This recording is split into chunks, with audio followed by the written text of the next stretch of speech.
J'habite où je lutte. Où je lutte. J'habite où je lutte. J'habite où je lutte. où je lutte. J'habite où je lutte.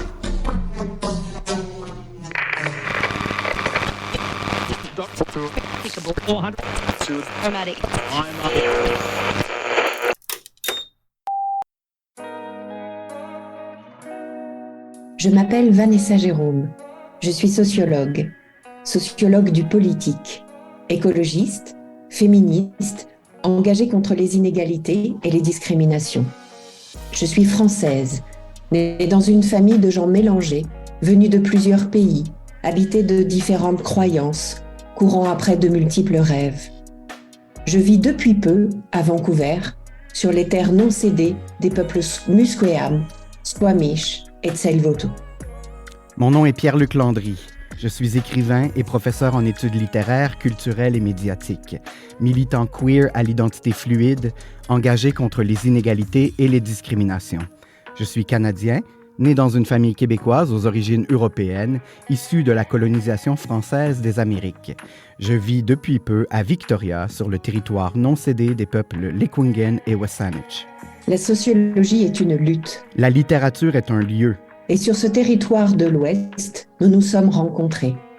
Habités par quelques mêmes colères, par l'envie de recoudre le monde avec d'autres couleurs, nous tissons une toile de nos expériences, de nos folies, de nos espoirs. Nous partageons un projet. J'habite où je lutte. Une série de conversations thématiques qui entrelacent art, littérature et sciences sociales pour discuter ensemble et avec nos invités de l'état du monde et contribuer à le transformer. Partager lectures, textes inachevés, photos prises sur le vif, souvenirs de films, musique ou sons incalculés, pensées virevoltantes, suspendues, reprises plus tard, plus loin ou abandonnées, voyager par la pensée. Mettre les mots au pluriel pour faire honneur à la diversité des expériences et des vies humaines et non humaines. Crier nos colères sous toutes leurs formes. Échafauder ensemble des scénarios de transformation du monde. Nous vous souhaitons la bienvenue ici. Nous vous souhaitons la bienvenue ici. J'habite où je lutte, épisode 2, échec, partie 3, création. Bonjour et bienvenue à toutes et à tous dans cette troisième et dernière partie de notre épisode 2 consacré à l'échec.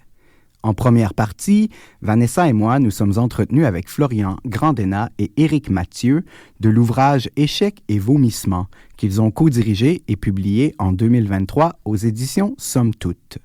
En deuxième partie, vous avez pu entendre, dans son intégralité, une table ronde animée par Vanessa, réunissant les co-directeurs du livre, Florian Grandena et Éric Mathieu, ainsi que 4 des co-autoristes, Maïssa Benjeloul, Myriam Dali, Julia Mine et moi-même. Pour cette troisième et dernière partie, Vanessa et moi nous proposons 2 créations originales. De mon côté, je présente une performance poétique audio inspirée du chapitre que j'ai publié dans Échecs et vomissements. Ce long poème s'inscrit dans un projet en chantier, celui d'un texte littéraire pensé comme un spectacle en solo. Ici, et pour l'instant, c'est à propos des paroles prononcées par d'autres et qui nous mettent parfois en échec que j'extrapole et que je crée. De son côté, Vanessa nous offre un polème, c'est-à-dire un poème politique, inspiré par l'introduction de l'ouvrage Échecs et vomissements, intitulé Citron, limonade et tarte meringuée, la tyrannie du succès face à l'échec permanent. Le polème joue avec les dimensions sociales et biographiques de l'échec. Vous entendrez ma performance dans les minutes qui suivent. Et pour retrouver le polème de Vanessa, rendez-vous sur notre site web j'habiteoujjelutte.com sur la page de l'épisode 2 où vous pourrez également lire le texte de la performance que je livre dans cet épisode. Bonne écoute! Seul en scène, 4e acte. Poème en chantier. 1. Un bijou, une sculpture, un objet précieux, une jalousie.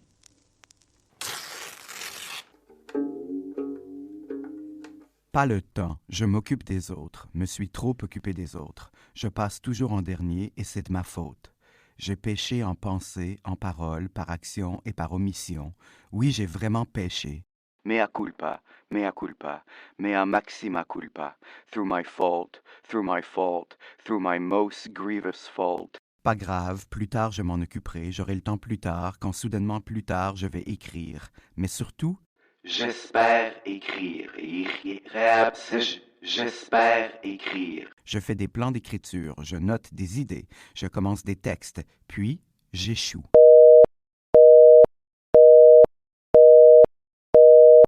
Le bruit m'attrape, pas le temps, jamais le temps, plus tard. Mea culpa. Je n'ai pas appris à dire non.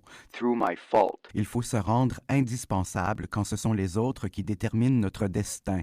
Oui, j'ai vraiment péché. Je convoite le luxe de créer, de faire quelque chose. J'ai assimilé, j'ai cru, j'ai entendu et j'ai acquiescé. Ce n'est pas de la poésie, ce n'est pas un vrai roman, ce n'est pas un essai. Tu ne fais pas comme on voudrait, tu es trop ceci et pas assez cela. Je suis trop vieux maintenant, mais quand jeune encore, trop queer, pas à la mode, à l'époque. À l'époque... C'était il y a à peine 5, 10, 15 ans. Combien de fois déjà on m'a dit « Trop de sexe, trop gay, trop de personnages qui ne sont pas straight. Ça ne parle pas à la majorité. Trop de personnages au nom qui signalent leur différence. » L'hésitation n'est pas une question, c'est qu'on mesure le poids des mots et qu'on n'en pense pas moins. C'est une rhétorique, c'est une violence. Je ne suis pas raciste, je ne suis pas homophobe, mais... Je réponds, nationalisme ethnique et linguistique, nationalisme suprémaciste, nationalisme exclusif. Je galère, je ne sais pas gérer l'accident identitaire. On me dit, c'est niché, ce n'est pas pour nous, on s'adresse à tout le monde, pas juste aux communautés. On me dit, si tu veux que ton texte soit publié, tu vas enlever ceci et cela. Trop de mots en anglais d'ailleurs. En plus, tu n'écris pas particulièrement bien. Ce n'est pas du très bon français. C'est trop simple, mais c'est aussi trop compliqué, et ainsi de suite. On me dit bien pire encore. Alors, dans le noir, dans le silence, j'essaie quelque chose. J'espère écrire. Le temps, il est là. Toujours déjà aménagé, consacré aux autres, je n'existe pas. Dans le noir, dans le silence, j'essaie encore. J'espère écrire. Transcender la jalousie, désamorcer ce qui gruge, ce qui déçoit, ce qui fait mal. Ce qui est moi, ce que je suis, ce n'est pas de la jalousie, non. C'est plutôt de l'envie. C'est l'envie devant les autres, groupuscules obscurs, indéchiffrables, les autres qui publient, alors que moi, parce qu'on m'a dit, parce que j'ai cru. 2. Pathologie queer du système nerveux central. Il n'y a assurément pas de structure universelle de la communication, de réciprocité intersubjective entre des sujets censés être égaux, puisque certains doivent apprendre à ne pas communiquer ou à truquer la communication, à essayer d'induire l'autre en erreur ou en ignorance avant d'être en mesure d'opérer un réapprentissage du langage et du rapport aux autres dans le langage, affirme Didier Héribon dans ses réflexions sur la question gay. Malgré une longue formation, malgré une très longue formation, je ne sais toujours pas parler, je ne sais pas écrire, je n'ai jamais appris à m'adresser à mes communautés. Bonjour, nous devons vous signaler que nous avons été déçus par votre attitude durant le colloque. Ce n'est pas normal. M'aplatir aurait été préférable puisque, en retard d'une génération, parce qu'on m'a empêché de, je n'ai ni corps qui vous ressemble et vous me l'avez répété. Trop gay, tapette, androgyne, de toutes les luttes.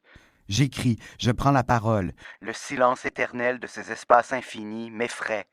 Devant moi, personne ne bouge. Il ne faudrait surtout pas. Il faudra choisir.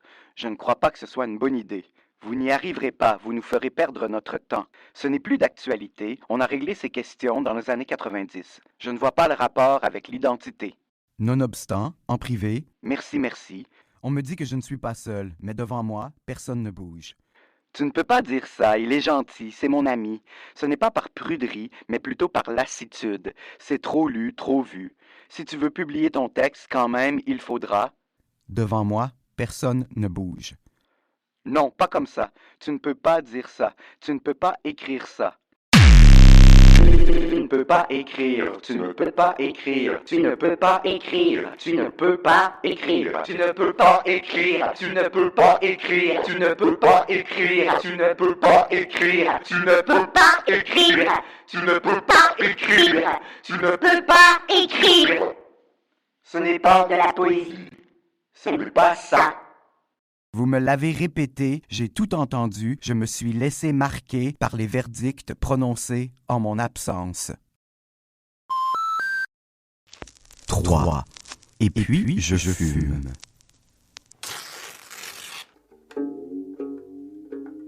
Ce sont aussi les campements, démantelés, harcelés, injonctions, trespassing, respect de la propriété privée.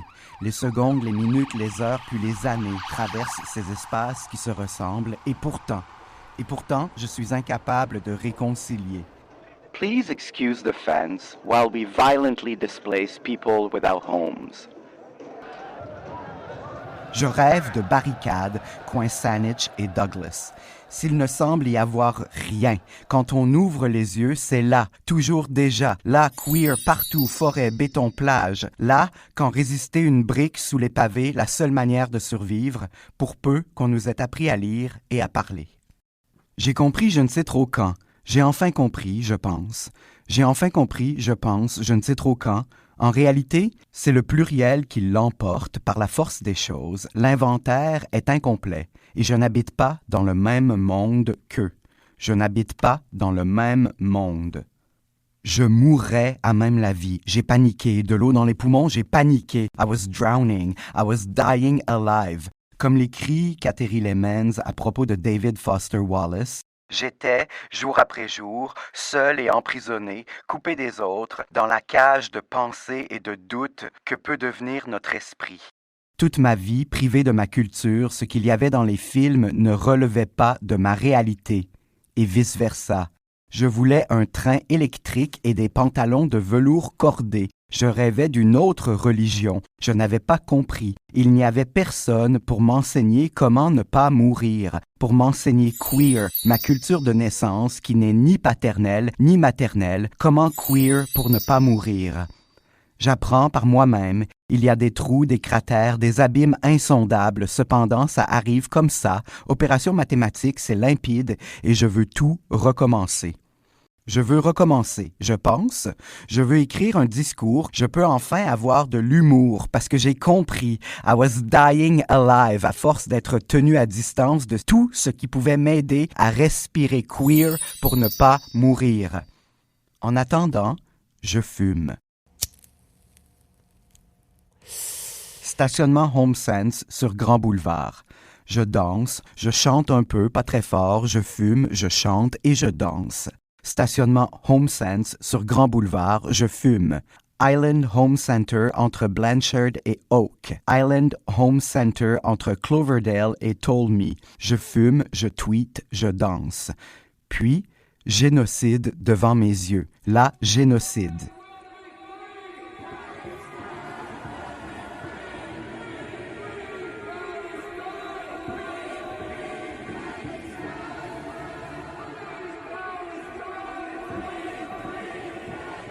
Dissonance cognitive, une brèche dans la structure de l'espace-temps et je pense, il n'y a que la poésie qui puisse donner sens, elle n'y arrivera pas, cependant écrire pour ne pas mourir.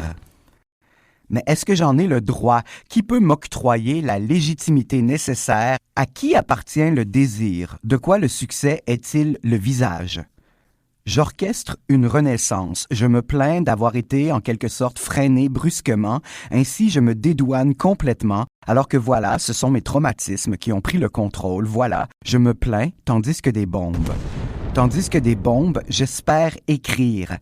Tandis que des bombes, stationnement HomeSense sur Grand Boulevard, 14 heures, je fume, je ne danse plus vraiment. J'espère écrire, mais je ne tweete plus. Un mode de vie déterritorialisé, un être au monde érigé sur les pilotis du déni. Il n'y a pas de raz-de-marée. Non, de quoi tu parles, voyons. Écrire tandis que des bombes. Multiples vies décloisonnées. Lire et écrire de travers, de manière oblique, de façon excentrée. Queer pour ne pas mourir. Écrire. J'espère écrire. 4. On se reformule, on se recrée.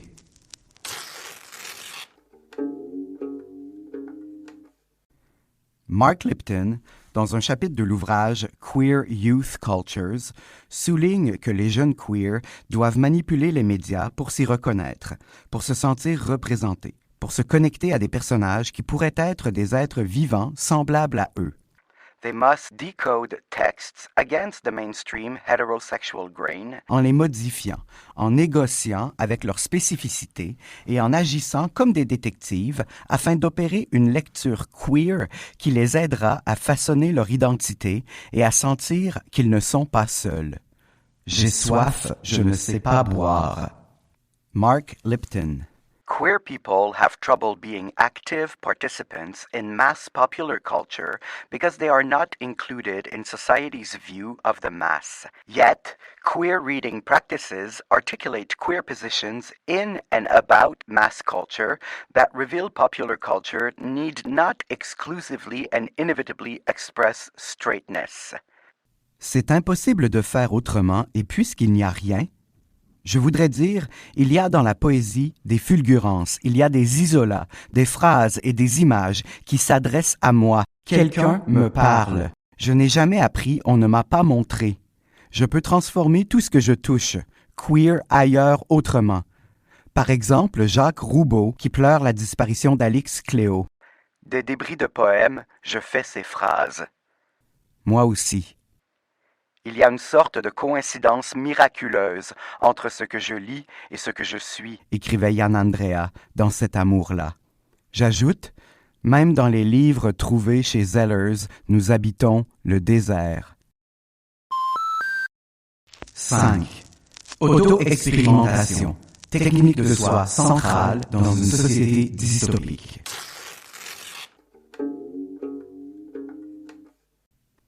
Toute ma vie, dans ma tête comme dans mon corps, une performance un peu grunge, un peu messy. J'avais 8 ans, j'en avais peut-être 9, ligue municipale de soccer. On jouait au parc Notre-Dame, je ne comprenais rien. J'étais très mauvais, on m'avait placé en défense et le ballon était toujours trop loin. Alors je me suis improvisé capitaine du cheer.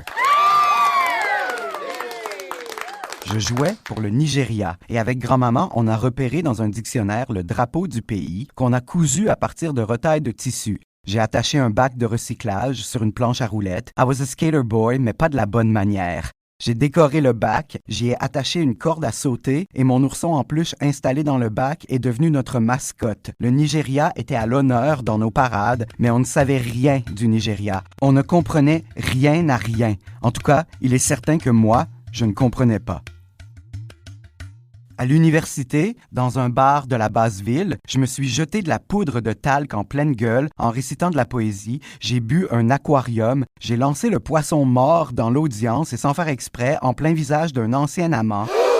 Sans faire exprès, je suis tombé, je suis disparu de la scène, je me suis effondré et on n'y a vu que du feu, le corps en danger dans le hic et nunc de la performance. La même année, dans un corridor du sous-sol du pavillon de Coninck, comme travail de fin de session, une performance interactive complètement délirante, je suis assis sur une vieille toilette. Je ne sais même plus où nous l'avons trouvée, une vraie toilette de porcelaine qu'on a traînée jusque-là, mais comment, je ne sais plus. Je suis assis sur une vieille toilette, dans un corridor, au sous-sol du pavillon de Coninck. Je mange des saucisses, c'est le matin, je mange des saucisses, je suis assis sur une vieille toilette, mon pantalon à mes chevilles. Dans la toilette, il y a un dictaphone et en boucle, c'est Jean-François qui rote et qui pisse. À l'intérieur de la salle, une boîte noire, plusieurs dispositifs tentent un geste pédagogique. Sylviane ou Marianne, je ne sais plus, l'une des deux, nue dans un tube de tissu extensible, se tortille comme une chenille à l'aube de la métamorphose. Partout, des haut-parleurs murmurent « Les frontières sont poreuses. Les frontières sont poreuses. Les frontières sont poreuses. Les frontières sont poreuses. Les frontières sont poreuses. Les frontières sont poreuses. Les frontières sont poreuses. Et si on parle de performance, on parle sans doute aussi du vivant, de la vie. Les frontières sont poreuses. C'était toujours too much, toujours le drame de vivre. tous les matins dans un café, n'importe lequel, tous les matins dans un café qui se transforme tous les matins en small town dive bar. Je suis à genoux sur le comptoir avec une immense breastplate. J'ai une poitrine magnifique. Mon t-shirt est mouillé, bien sûr. Of course, c'est un lip sync, la version d'Elle King, parce que je ne peux pas, en toute conscience, répéter certains mots qui ne m'appartiennent pas. If you don't want to hear a filthy poem, get the fuck out.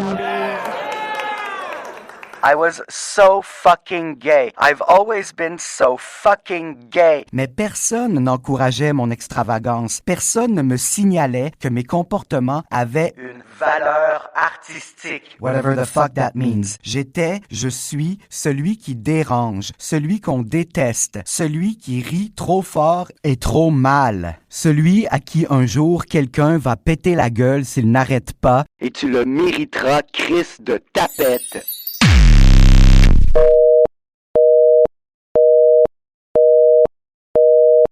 Auto-expérimentation, technique de soi, performance, drague, métamorphose. Et après, j'ai oublié. On m'a forcé à oublier, à mettre de côté tout ce qui m'intéressait. Je dis on m'a forcé, mais personne ne m'a forcé. J'ai fait tout ça moi-même en prétendant que je construisais mon propre chemin, alors que finalement, comme les autres avant moi, je me suis aplati. Mais il n'est jamais trop tard pour redevenir ce que je n'ai jamais cessé d'être. Le truc avec la nostalgie que je ressens pour des choses que je n'ai pas vécues ou qui m'ont été interdites, c'est qu'elle remue les histoires que j'ai tues et les peines et les joies que j'ai vécues dans le secret, tout seul comme un grand, donc je n'ai pas compris grand-chose là-dedans. Je n'en parlais pas, il n'y avait personne pour accompagner ce qui n'existait pas. Je pense que je me suis moi-même traumatisé dans le silence. Conditionné à avoir honte. Aujourd'hui encore, à l'aube de la quarantaine, j'ai honte d'acheter du papier de toilette. Je pense, dans un discours mental débile, que les gens me voient et me jugent et j'entends leurs insultes. Arc! Regarde la tapette qui achète du papier de toilette pour s'essuyer le cul. Si pour certains écrivains, le trash est une esthétique, parfois le trash, c'est juste trash et ça fait juste mal. 6. L'immanence du texte.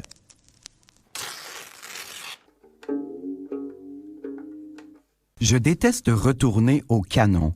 Les livres ne sont pas cachés, ils sont simplement ignorés. Je n'ai rien d'intéressant à dire sur le canon de toute manière, je n'ai aucune légitimité, mais la phrase de Rilke, elle me hante depuis que je l'ai lue à l'écran pour la première fois. Let everything happen to you. Beauty and terror. Just keep going. No feeling is final. La phrase de Rilke, isolée de son livre d'heures, Das Stundenbuch, publié en 1905.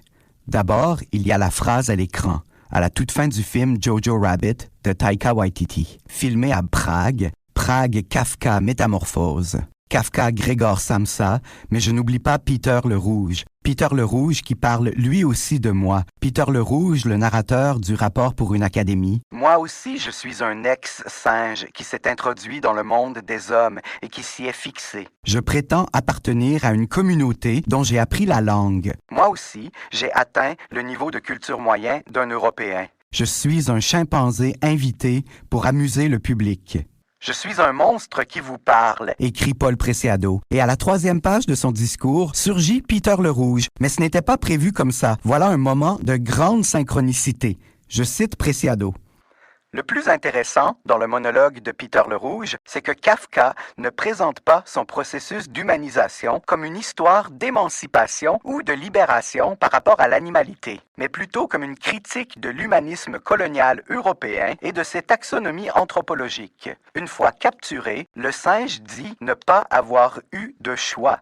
S'il ne voulait pas mourir enfermé dans une cage, il devait passer à la cage de la subjectivité humaine. Queer pour ne pas mourir, j'espère écrire. Mais la phrase de Rilke, Let everything happen to you, beauty and terror. Just keep going. No feeling is final. Je considère l'illusoire libération, la sortie de la cage, mais j'acquiesce plutôt à la monstruosité.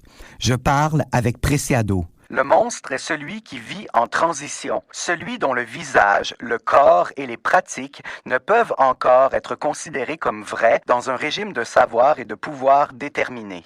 Je parle avec Kafka, avec une autre de ses créatures. Je suis l'Odradek. Mon ensemble a bien l'air vide de sens, mais il est achevé à sa manière. Je m'esclave d'un rire comme on peut en produire sans poumons. La littérature est un lieu, est un corps. Le vivant est une seule vie qui se déplace, se métamorphose. Je suis un corps public, une parole informe. Je suis un métamorphe, almost always unreadable. 7. Métamorphose.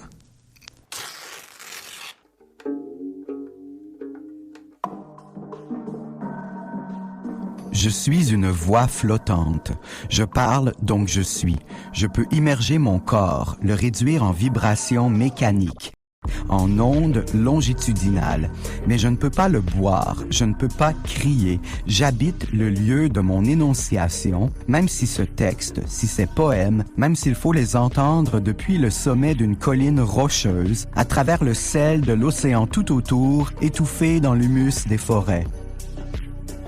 Je refuse ce que Ed Cohen appelle l'apothéose du corps moderne, l'abandon de la relation intégrale de l'être humain avec son environnement et l'insistance sur une ségrégation radicale du soi et du monde, alimentée par un antagonisme belliqueux.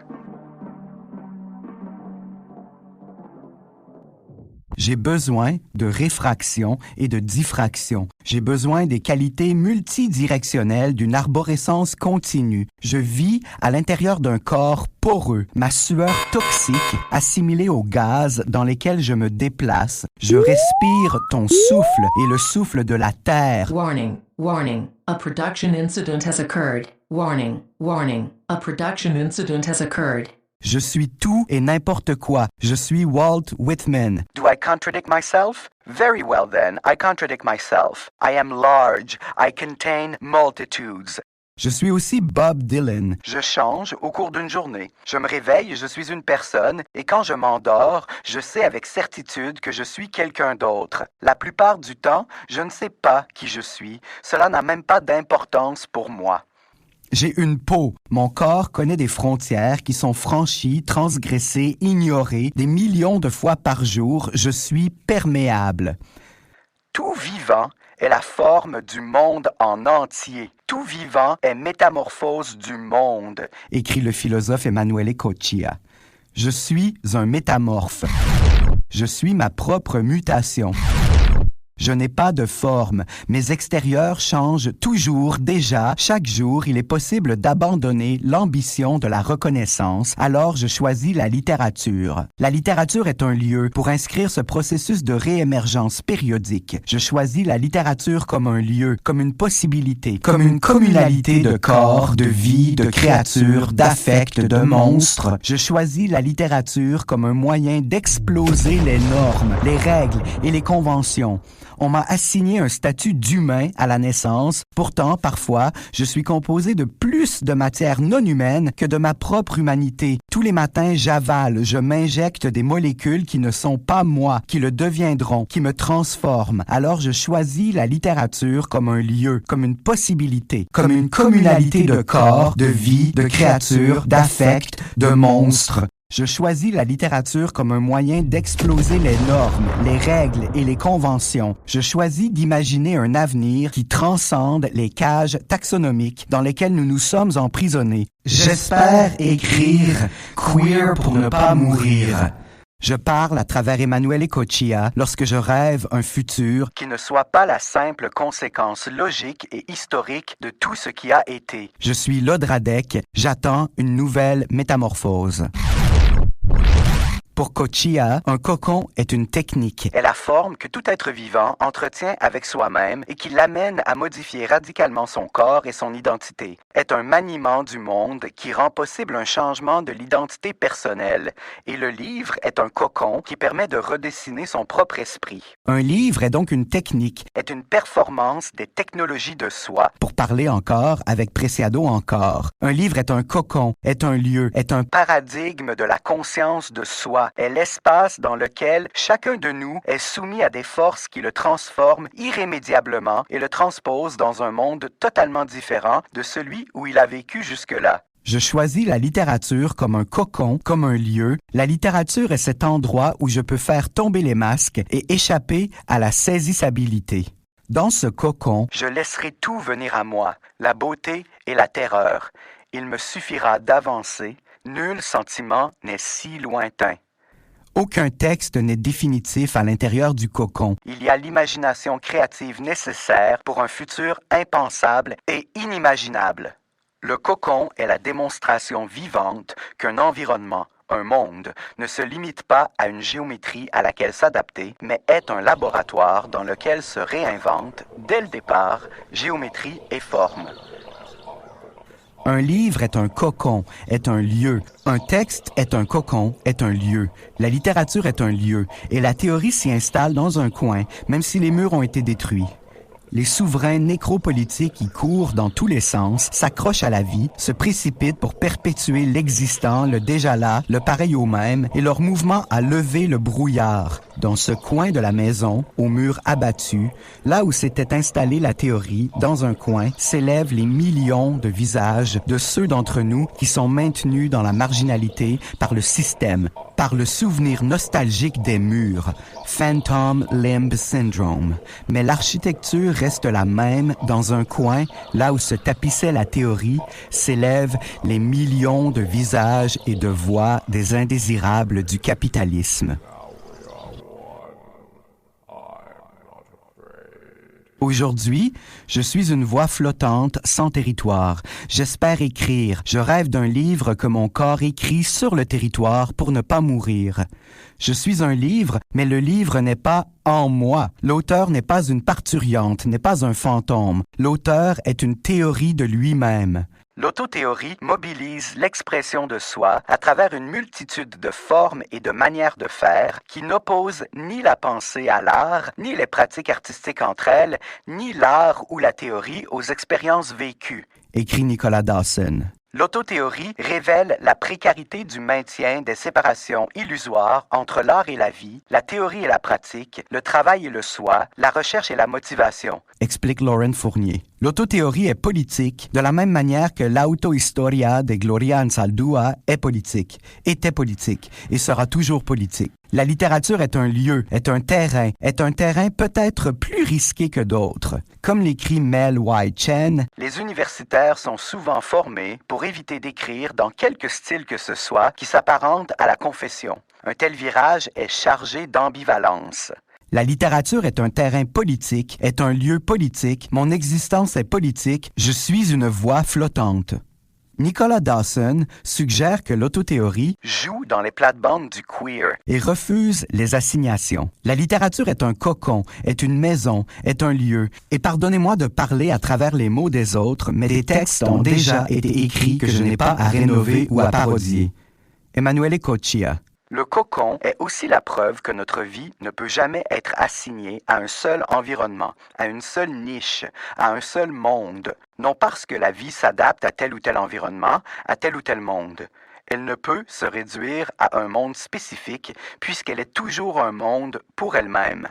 Le cocon est la preuve que la vie construit son monde entier. La preuve qu'il n'y a pas de différence entre la maison et le monde. Non pas que le monde soit notre maison, mais dans le sens où la vie transforme constamment l'espace dans lequel elle se déploie et que pour cette même raison, la vie se vit toujours elle-même.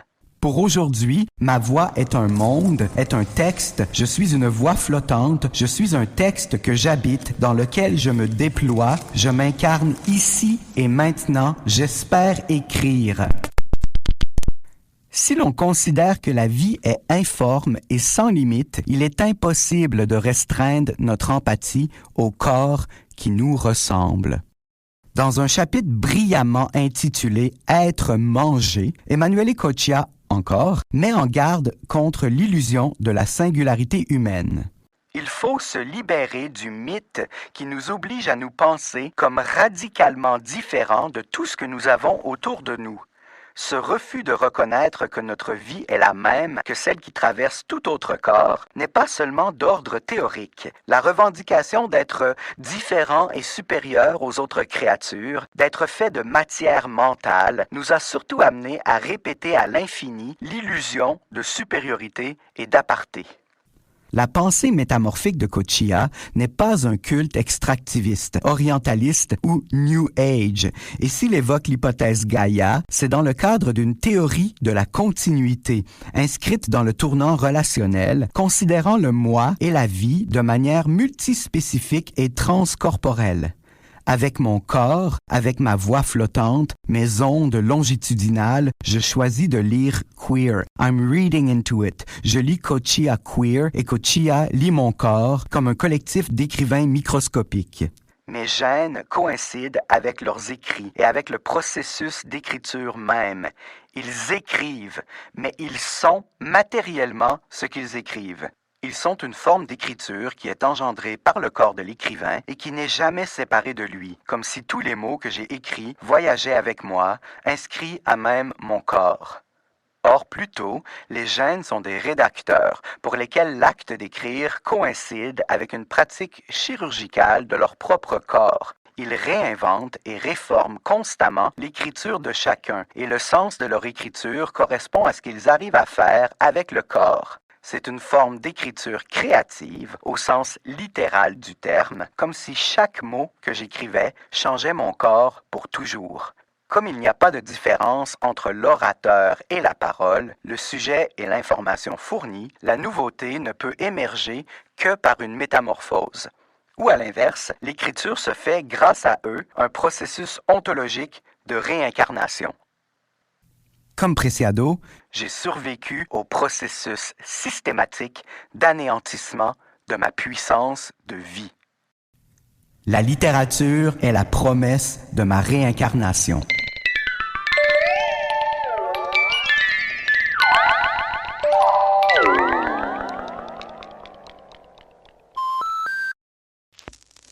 Huit. L'échec est une liste de projets pas encore achevés. I will never experience a moment like this. I was broken. My path was unclear. I got lost. Now it's too late. Depuis un moment, j'ai envie d'écrire un petit livre sur Drag Race, a short essay in which I write about my favorite lip syncs and reflect on the notion of community. En parallèle, un autre texte que j'ai besoin d'écrire à propos de Marie-Soleil Touga, Notorious B.I.G., mon travail de styliste pour les Barbies de mes sœurs et un pèlerinage de 9 jours vers un sanctuaire consacré à la Vierge Marie.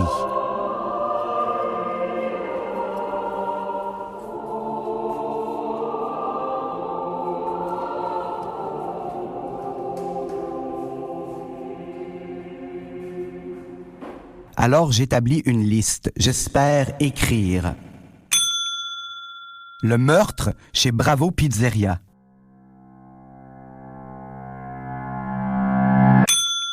Flashback, le prof en 4e année qui nous laisse partir en fin de journée dans l'ordre dans lequel on aurait survécu à la Shoah. Les blonds en premier.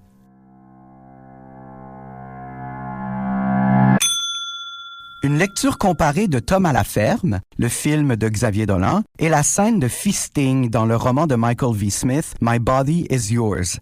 Désir de self-shattering, comme chez Léo Bersani dans Tom à la ferme, et perspective de care sans domination dans My Body is Yours. Lire avec Hans Vetkovich, An Archive of Feelings. Une histoire, peut-être une nouvelle. Une femme joue tous les rôles d'ornithologue dans tous les films du monde. Je ne me suis jamais reconnu ni dans les contingences de la masculinité, ni dans celles de la féminité. Un titre, Émergence de ma subjectivité politique. Les histoires de Rose et celles de Sophia dans Golden Girls. Picture it. Un mode de relationnalité, un retour par soi-même pour engager une humilité partagée, au contraire du narcissisme qui ramène tout à soi pour se mettre en valeur, même dans les pires situations.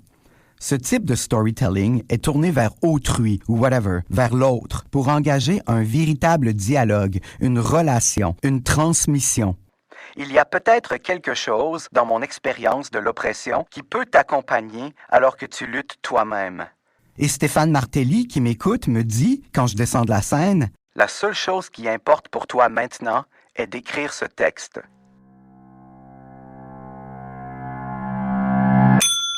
Un autre titre. Parfois le corps comme un objet perdu. Je veux écrire à propos du désir dans l'œuvre de Mathieu Riboulet. Je veux écrire à propos du désir. Le corpus de reportages sur des événements catastrophes comme Hiroshima, Fukushima, Tchernobyl, la Shoah, les années SIDA, l'attaque d'un ours, un tsunami. Mon intérêt pour la justice sociale, retour dans le temps, c'est la sélection du Reader's Digest que grand-maman garde dans les toilettes du sous-sol, que je consomme comme du trauma porn. Quelqu'un survit à une inondation, quelqu'un d'autre à une avalanche. Moi, je suis aux toilettes dans un sous-sol de Saint-Antoine-de-Pont-Brillant, puis plus tard au secondaire, les vidéos Faces of Death que j'emprunte au Super Club Vidéotron. C'est un peu comme Sick Sad World. La la la la la. Mais en plus trash. Puis, plus tard encore, une fois Internet implanté dans nos vies, Wikipédia et les tueurs en série, puis les podcasts True Crime et en filigrane toujours, cette littérature du génocide, de la guerre, de l'homophobie, de l'immigration, de l'exil. C'est la conscience d'être détaché de toute communauté parce qu'il n'y a pas de transmission queer intergénérationnelle. J'apprends à exister seul et ma solitude se nourrit d'une certaine façon des traumatismes des autres et des manières de les transcender pour devenir, pour exister, pour ne pas mourir. C'est ce que je voulais faire d'ailleurs, plus petit, plus jeune, des reportages pour The National Geographic, écrire pour la radio, pour la télé, mais on nous apprend quand même toujours à rêver petit. Et puis c'est peut-être moi, anyways, qui a toujours trop peur. Un texte intitulé « Un album, vestige d'une civilisation disparue ». 9. En guise de conclusion.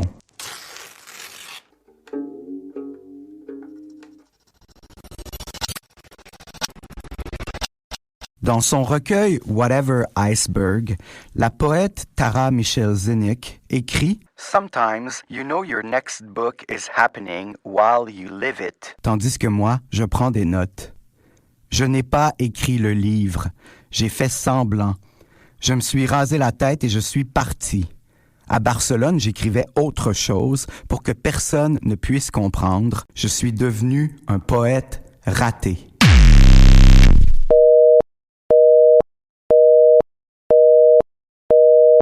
Je n'ai pas écrit le livre que j'étais en train de vivre. J'espère écrire queer pour ne pas mourir.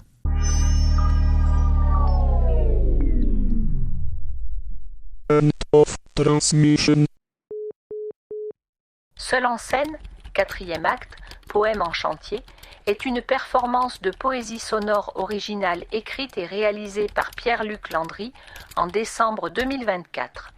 Certains textes qui composent ce spectacle solo ont été lus sous une forme antérieure, notamment lors du colloque Summer of Theory 5, Post-Human Poetics à l'Université de Victoria le 4 août 2023, dans le cadre du colloque Queeriser dit-on, questionnement sur les apports des perspectives queer en recherche et en création, tenu à l'Institut de recherche et d'études féministes de l'Université du Québec à Montréal le 23 novembre 2023, et lors des spectacles littéraires Queeriser nos territoires les 5 et 6 avril 2024 à la salle Le Tremplin et au café 440 de Sherbrooke.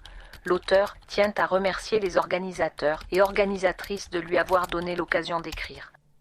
La performance a été enregistrée dans les studios de la bibliothèque Macpherson au Mearns Centre for Learning de l'Université de Victoria et contient des musiques et des effets sonores disponibles sous licence CC0BY. L'auteur remercie les créateurs suivants d'avoir rendu disponibles les œuvres échantillonnées: Jack Amadon, Flame Zero, 527, House 2, Ramicio, Calibre, Alfred Hitch Dagro, Motion S, Craig Smith, Everything Sounds, Bristol Stories, Redefs, Mehmet Kolak, Samster Birdies, Maudin, 204, Cubodop, Jay Frosting, Left 2K, Gidster, Caitlin Hundre, Shangus Burger, Enno Audioman, Mix Music, Helle Lele Lele, Satchdev, Henkleger Tank 2, Casper Augustop, Anoma X, Glenn Hoban, Gregor Quendel, Patito Diluvio, Chini Yere, Chalice Well, 5 Row 4, Alayan, Dan Lucas, Milky Zero, 519, Arsène Yves, Cold Worm Descent et Lead Fortuna. Pour la liste complète des textes cités au cours de la performance, rendez-vous sur le site web www.j'habiteoujeleute.com.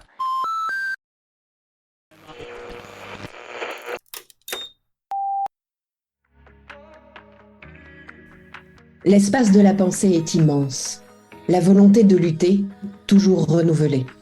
Pour un autre monde, une autre humanité. J'habite ou je lutte. Je lutte. Sur ce thème, il y aurait encore tant d'autres choses à dire, à partager. Poursuivons les échanges par site web interposé. Retrouvez-nous sur j'habiteoujeleute.com pour découvrir les références des livres cités, des textes inédits, des entrevues, des vidéos, des photos, des illustrations. Et puis n'hésitez pas à nous écrire, à nous rejoindre. Ce projet est aussi le vôtre et vous y êtes les bienvenus.